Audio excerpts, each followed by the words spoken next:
છો दोस्तों? नमस्कार, जय श्री कृष्ण, महादेवर दोस्तों। તમે બધા મજામાં છો दोस्तों? હું પણ મજામાં છું। હવે दोस्तों, જેમ મેં તમને અગાઉના વિડીયોમાં કીધેલું હતું કે આપણે કેન્સર ડિટેક્ટ થયા પછી આપણે બીજે જ દિવસે રાજકોટ જવા दोस्तों નીકળી ગયા હું ને પૂનમ। તો दोस्तों, તમે અત્યારે મારા વિડીયોમાં પહેલી વાર જોડાયેલા હો અથવા તમે નવા સબસ્ક્રાઈબર હો તો મારા જે અગાઉના બે વિડીયો છે કેન્સર વિશેના दोस्तों એ તમે જોશો તો તમને અમારો જે ત્રીજો વિડીયો છે કેન્સર વિશેનો અમારો ત્રીજો વિડીયો છે તો તમે આગલા વિડીયો તમે જોશો ને તો તમને આ વિડીયોનો ખ્યાલ આવશે दोस्तों। તો તમે સૌથી પહેલાં મારા આગલા જે બે વિડીયો છે એ પણ જોઈ લો दोस्तों, પછી તમે મારો આ વિડીયો જોજો આજનો। હવે दोस्तों, તમને હું જાજી આડી વાત કરવા કરતા હું સીધો મેન વાત ઉપર આવું છું दोस्तों, આપણે ખોટો ટાઈમ ન બગડે। હવે મારું કહેવાનું એમ છે કે અમે બીજે દિવસે જ હું પૂનમ બે રાજકોટ જવા નીકળી ગયા। અહીંયા અમને કેન્સર ડિટેક્ટ થયું આગલે દિવસે, ડૉક્ટરે અમને મળવા બોલાવ્યા, અમને રિપોર્ટ આપ્યા અને આપણે સીધા નીકળી ગયા બીજે દિવસે સવારમાં રાજકોટ। હું ને પૂનમ બે જ જણા નીકળ્યા રાજકોટ જવા માટે। હવે રાજકોટ અમારા એક ભાણેજ જમાઈ છે એ રાજકોટ એક હોસ્પિટલ સાથે સંકળાયેલા છે दोस्तों। તો રાજકોટમાં શું છે કોઈ ઓળખીતું હોય અથવા મેડિકલ લાઈનનું જાણીતું હોય ને તો એનાથી તમને ઘણો સપોર્ટ મળે दोस्तों। આપણે તો ખબર નહીં કઈ હોસ્પિટલમાં કઈ ટાઈપની સિસ્ટમ હોય, ક્યાં કેવા ડૉક્ટર જે હું નથી, તો અમે અમારા જે ભાણેજ જમાઈ હતા એનો કોન્ટેક કરી અને બીજે દિવસે અમે રાજકોટ ગયા। એ રાજકોટ અપડાઉન કરે છે તો અમને રાજકોટ એ બોલાવ્યો કે આવો તમને એક હોસ્પિટલ આપણે જવાનું છે દેખાડવા। અમને પૂનમ બે સવારે અહીંથી જામનગરથી બસમાં બેસી ગયા। બસમાં બેસીને અમે પહોંચ્યા રાજકોટ। હવે રાજકોટ માધાપર ચોકડી અમે ઉતરી અને અમારા જમાએ કીધું હતું કે આ જગ્યાએ તમે આવો તો અમે એ હોસ્પિટલમાં ગયા दोस्तों। હવે હોસ્પિટલમાં ગયા પહેલી વખતનો અનુભવ કે આપણે આવી કોઈ મોટી હોસ્પિટલની અંદર ગયા હોય, બરોબર છે। હવે હોસ્પિટલની અંદર હું પૂનમ બે ગયા અને અમારા જે જમાએ હતા એ કે હું આવું છું, તમે ત્યાંનો જે વિભાગ છે વિભાગનું નામ કહેવાય ઓન્કોલોજી।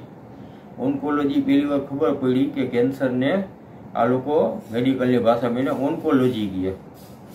ઓન્કોલોજી વિભાગ આખો અલગ दोस्तों। હવે અમે અહીંયા ગેટ ઉપર પૂછ્યું કે અમારે જવું છે ઓન્કોલોજીમાં, તો કે પેશન્ટ કોણ છે? તો दोस्तों સમજો એને તો પેશન્ટ એટલે કોઈ કે કોઈક બીમાર માણસને ઓલું હશે એટલે મેં હું પેશન્ટ છું। તો જે સિક્યુરિટી હતો એ પહેલી વાર તો માની ના થઈ કે મને કે તમને કાંઈ નથી દેખાતું, તમે કેવી રીતે પેશન્ટ કહેવો? હું ભાઈ હું પેશન્ટ છું, હું જો મને આ રીતે ગોઠ ઉપર ધડાકતું છે, મને કે ઠીક છે એ કે તમે જાઓ।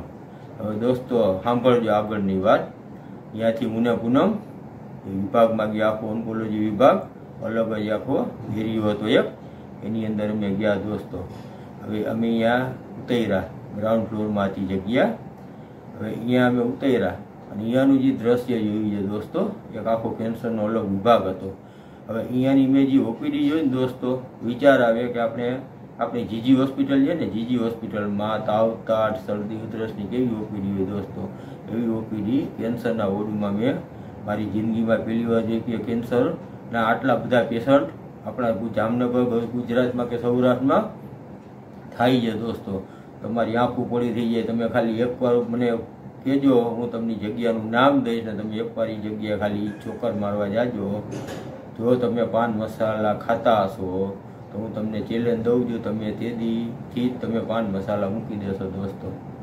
એટલા કેન્સરના પેશન્ટ અને મને કે આટલી ઓપીડી કે રોજની હોય છે, રોજના ઓછામાં ઓછા 100 થી 125 150 માણસ એક જ હજી તો પ્રાઇવેટ હોસ્પિટલનું તમને કહું છું રાજકોટમાં કે જેની અંદર આવે છે દેખાડવા માટે, ચેકઅપ માટે કે ઓપરેશન કરવા માટે। આવી કેટલી હોસ્પિટલો રાજકોટને તમે આ જામનગર સૌરાષ્ટ્ર ગુજરાતની હોસ્પિટલો તમે હિસાબ કરો તો આપણે કેટલા કેન્સરના પેશન્ટ દિવસે દિવસે વધતા જઈએ। ડૉક્ટર એકે ડૉક્ટર ઓપરેશનમાંથી નવરા નથી થતા, રોજ એટલા ઓપરેશન ડૉક્ટર કરે છે છતાંય પેશન્ટ પૂરા નથી થતા। તો આના ઉપરથી સમજો दोस्तों કે કેન્સર કેટલું અત્યારે વધી ગયું છે માણસોમાં। મહેરબાની કરી પાન મસાલા જો મૂકાતા હોય તો વહેલી તકે મૂકી દો અને વધારે ખાતા હો તો ઓછા કરી નાખો दोस्तों। હવે અમે એ હોસ્પિટલે પહોંચ્યા તો હવે એ હોસ્પિટલે અમારા જે ભાણેજ જમાઈ હતા એ આવ્યા કે ભાઈ સાહેબાજી કે રજા ઉપર એક કામ કરો, આપણે અહીંયા નથી દેખાડવું, આપણે એક બીજી હોસ્પિટલમાં જાય. ઠીક છે. તો હું ને પૂનમ બે અહીંયાથી અમે રિક્ષામાં બેસી અને બીજી હોસ્પિટલે ગયા દોસ્તો. આ હોસ્પિટલમાં તો જે ઓપીડીની એનો જે માહોલ જોયો તો એમને મને પોતે બી ગયો તો આ તો આ બધું શું જ આ તો આપણે જાણે કે બોલા ભયાનક ખુલ્લી જગ્યાએ આવી ગયા હોય એવું આખું આ ગંભીર વાતાવરણ હતું દોસ્તો. પછી ત્યાંથી નીકળીને અમે બીજી એક સારી હોસ્પિટલ ગઈ. મસ્ત મજાની હોસ્પિટલ બધી રાજકોટમાં એક એકથી ચડી જતી છે, નબળી હોસ્પિટલ નથી એક. એટલે જ્યાં કેન્સરના ઓપરેશન થતા હોય અમે બીજી હોસ્પિટલમાં ગયા. અહીંયા અમે ભારામાં બેઠા દોસ્તો. તો અહીંયા અમે નામ લખાવ્યું, ફી ભરી અમે, અને પછી અમે અહીંયા વારો આવેની રાહ જોઈને બેઠા હતા. તો વિચારો દોસ્તો, અહીંયા યાદ પોઝિશન આજુબાજુમાં હા મેં તમને બધાય મોઢા ઉપર કોઈ બાંધેલા અને કોઈ મોઢું રાખ્યું હોય, કોઈ રૂમાલ બાંધ્યા હોય. મેં મારી જિંદગીમાં હું પોતે પહેલી વખત આ પરિસ્થિતિમાંથી નીકળતો હતો. કેમ કે આ હું કોઈથી કોઈ ભેગો ગયો નહોતો કે આપણે કાંઈ વસ્તુ જોઈ નથી. જોઈને પહેલી વખત હતી ગભરામણમાં હું પોતે આવી ગયો કે હાલો આપણે મહિરા બધાની હાલો જઈને આપણે એમ થાય કે આપણું આ બધું નોખું થઈ જશે થોડાક દિવસમાં. પછી વારો આવ્યો તો અમે ડૉક્ટરને દેખાડવા ગયા. સાહેબ મળ્યા અમને, અમારા ઓળખીતાજી પાણે જમાઈ ભેગા હતા તો એને સાહેબ સાથે કોન્ટેક્ટમાં હતા. એને લીધે સાહેબ અમને સારી રીતે અમને જવાબ દીધો, વ્યવસ્થિત બધાને સારી રીતે દેતા હોય. આપણે ઓળખીતા હતા તો આપણે એનાથી સારી રીતે જાણવા મળે. તો સાહેબે કીધું અમારો રિપોર્ટ વાંચ્યો, રિપોર્ટ વાંચી અને ગયા કહે છે હવે તો હવે આપણે આને કહે ચેકઅપ કરાવવું પડશે, બધા રિપોર્ટ કરાવવો પડશે. તો અમે તો નક્કી કરીને જ ગયા હતા કે આપણે બધું કમ્પ્લીટ કરાવવું જ છે. તો અમે સાહેબને કીધું હા સાહેબ ભલે અમને રિપોર્ટ લખી દો. તો સાહેબે અમને સિટી સ્કેનના રિપોર્ટ લખી દીધા કે આ જગ્યાએ તમે જઈને સિટી સ્કેન કરાવો. અમે કીધું ઠીક છે. પછી અમે ગયા સિટી સ્કેન કરાવવા. બરાબર, પૂનમની અહીંયા બેસાડી હોસ્પિટલમાં અને અમે ગયા સિટી સ્કેન કરાવવા. હાલો હું ને અમારા ભાણે જમાઈ બે ઊંડા ઉપર અહીંયાથી સિટી સ્કેન કરાવી ગયા દોસ્તો. હવે અહીંયા અમારા સિટી સ્કેન કર્યું. હવે સિટી સ્કેનનો જે અનુભવ દોસ્તો, સિટી સ્કેનમાં બધા કોઈ જોવાય બહુ ઓછા ગયા હશે, જે જાય ને એને ખબર પડે સિટી સ્કેનનો અનુભવ શું હોય. હવે સિટી સ્કેનની અંદર મને આ લોકોએ સુવડાવી અને અંદર જે એનું ઓલું મશીન હોય ગોળ એની અંદર મને સુવડાવી અને અંદર મારી આંખ ઉપર માથે રાખી દીધું, ઓછાળ જેવું ઓલું આપણે નેપકિન જેવું, અને પછી અંદર મને લઈ ગયા. હવે દોસ્તો 10 મિનિટ હવે એવા ટાણે જે આપણે હુરાઈને આપણે અંદર બહાર કરતા હોય અને એવા ટાણે જે તમારા મનની અંદર પરિસ્થિતિ હોય, તમે તો ભાનમાં હો, બેભાનો તો ખબર ન પડે. ભાનમાં ને ભાનમાં વસ્તુ થતી હતી. દિલની ધડકન વધી જાય, બીપી વધી જાય. પછી થોડીક વાર પછી 10 મિનિટ પછી મને એમાંથી બહાર કાઢ્યો. પછી એટલે આપણે એમ કે હાલો હવે થઈ ગયો રિપોર્ટ. તો કે ના હજી કે સુતારી હોય કે હવે કે તમને કે તમારું આ હોય ને નસ, તમારી નસની અંદર જે લોહીની નસ હોય એની અંદર દવા નાખવાની છે. હવે નસની અંદર એ લોકો દવાનું ઇન્જેક્શન મારી દવા એવી અંદર નાખે કે આખું શરીરમાં જ્યાં ક્યાં વસ્તુ હોય ને એ હાવ ચોખ્ખી દેખાઈ જાય. અને દવા નાખવાથી થાય એવું તમને એમ કે થોડીક વાર તમને ફૂલ ગરમી લાગશે, થોડીક વાર તમને ફૂલ ઠંડી લાગશે. એટલે ચિંતા ન કરતા, દવાની અસરને લીધે તમને આ બધી વસ્તુ થશે. એટલે હું બોલે સાહેબ વરી પાછો મને મશીનની અંદર નાખ્યો, વરી માથે આંખ ઉપર નેપકિન મૂકી દીધું. એ આવેલું મારે 15 થી 20 મિનિટ દોસ્તો. 15-20 મિનિટ વિચાર આ વસ્તુ જે થતી અંદર સ્કેનિંગ, અને હું સૂતો હું વિચારતો હોઈશ દોસ્તો. એવા મારા મનની અંદર કેટલી વસ્તુ હાલતી હતી હું તમને શબ્દોમાં નથી કહી શકતો દોસ્તો. પણ આ બધા અનુભવ છે ને એ સારા અનુભવ નથી, બહુ કડવા અનુભવ. હું એમ કહું છું કોઈને આવા અનુભવ થવાનો નથી દોસ્તો. ઠીક છે. તો મને 20-25 મિનિટ થઈ પછી મારું બધા જે રિપોર્ટ હતા એ બધી સ્કેનિંગનું કામ કમ્પ્લીટ થયું. અને પછી મને મશીનમાંથી બહાર કાઢી અને પછી કે હવે કલાક એક બહાર બેસો એટલે તમારા રિપોર્ટ થઈ જાય તૈયાર. ઠીક છે દોસ્તો. તો હવે પછી અમે અહીંયા બહાર બેઠા કલાક 1-1.5 કલાક પછી મારા રિપોર્ટ થયા. પૈસા તો હું તમને ન કહું, પૈસાનો કોઈ મતલબ નથી, પૈસા તો ગમે એટલા વાપરી એનો કોઈ મતલબ નથી. એટલે રિપોર્ટ મારા બધા થઈ ગયા. પછી અમે રિપોર્ટ લઈ અને પાછા ડૉક્ટરને મળવા આવ્યા. ત્યાં બપોર પડી ગઈ હતી એટલે ડૉક્ટરને મળવા આવ્યા. ડૉક્ટરને અમે દેખાડ્યા બધા રિપોર્ટ. ચાલો સાહેબ અમારા રિપોર્ટ થઈ ગયા છે કમ્પ્લીટ, તમે જોઈ લો. એટલે સાહેબે બધા રિપોર્ટ જોયા કે હાલો ઓકે, કઈ જગ્યાએ જે હું જે બધી ખબર પડી ગઈ સાહેબને.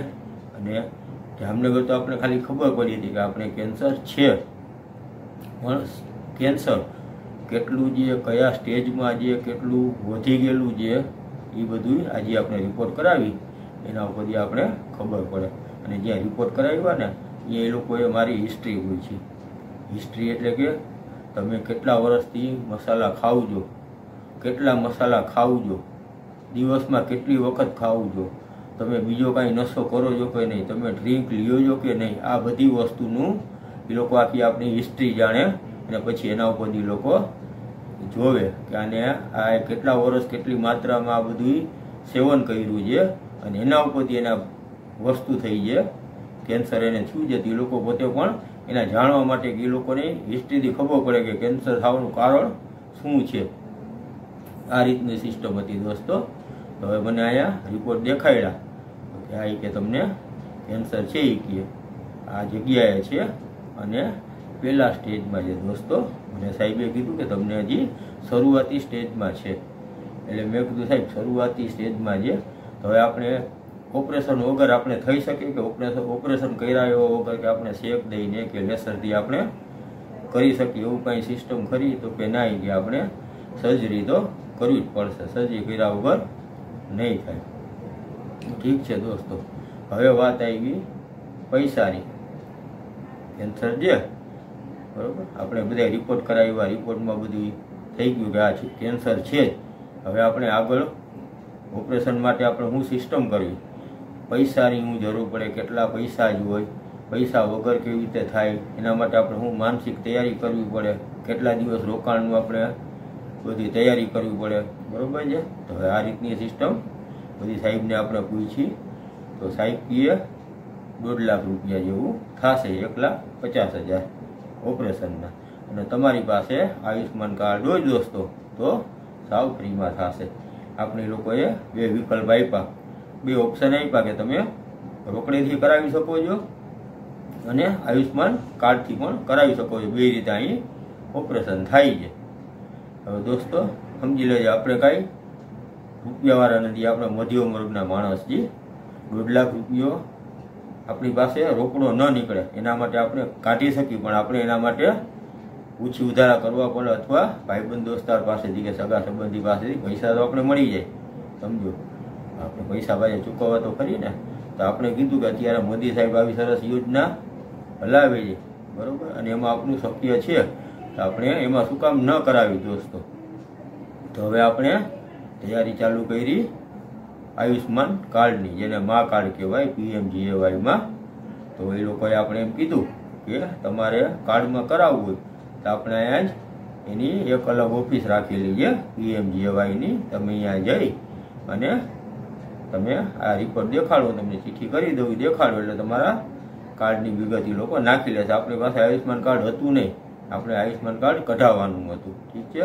હું તમને દોસ્તો કહું છું, તમને કોઈ જાતની બીમારી ન હોય છતાંય મારું કહેવાનું એટલું છે કે આયુષ્માન કાર્ડ દોસ્તો તમે એકવાર અવશ્ય કઢાવી લેજો. આ તમને ગમે ત્યારે ઇમરજન્સીમાં આ વસ્તુ કામ આવે. આયુષ્માન કાર્ડ એવી વસ્તુ છે, મોદી સરકારની સરસ મજાની યોજના, ગરીબ માણસથી માંડી અને રૂપિયાવાળા બધા યોજનાનો લાભ લે છે દોસ્તો. અને તમે જે હોસ્પિટલમાં ઓપરેશન કરાવવા જાઓ ને, તમે જવાનું આપણે તો મધ્યમ વિચારી ન શકી એવી હોસ્પિટલોમાં આયુષ્માન કાર્ડમાં સાવ ફ્રીમાં ઓપરેશન થાય છે દોસ્તો. હવે આયુષ્માન કાર્ડમાં મારે આગળ શું થયું, મને કેટલી તકલીફો પડી આયુષ્માન કાર્ડ કઢાવવામાં, એ બધી તમને હું વિગત કહીશ. કે મારું ઓપરેશનની તારીખ કઈ રીતે ગોઠવાણી, મારું ઓપરેશન કઈ રીતે થયું દોસ્તો, બરાબર. આવી બધી વસ્તુ તમને નાના પછીના વિડીયોમાં કહીશ દોસ્તો. વિડીયો બહુ મારો મોટો થઈ જાય છે, પણ મારી વાત એવી છે દોસ્તો કે 5-10 મિનિટમાં પૂરી નથી થતી. હું શું કરું, મારા વ્યુઅર્સ છે એને એમ થાય છે, અને મારા વ્યુઅર્સ મને કહે છે કે ભાઈ તમે વિડીયો બહુ મોટો બનાવો છો વીરુભાઈ, વિડીયો તમે થોડોક નાનો બનાવો તો અમે જોઈ શકીએ. 15-20 મિનિટનો વિડીયો થાય છે તો લોકો શું કરે છે, સ્કીપ કરે છે દોસ્તો. પણ મારો વિડીયો તમે સ્કીપ કર્યા વગર આખો જોશો તો તમને એમાં જાણવા મળશે. તમે આખો વિડીયો જોશો નહીં તો તમને જાણવા કેમ મળશે દોસ્તો. હશે થોડો વિડીયો મોટો બને, હું ટ્રાય કરું છું વિડીયો નાનો બનાવવાની, અથવા એકને એક મારી વાત 2-3 ભાગમાં કહેવાની દોસ્તો. તો તમે મારો વિડીયો આખો જુઓ દોસ્તો સ્કીપ કર્યા વગર. અને હવે પછીના વિડીયો હું તમારી આયુષ્માન કાર્ડથી જે મારી શરૂઆત થઈ જાય આગળની કહાનીની, હું તમને દોસ્તો આગળના વિડીયોમાં કહીશ.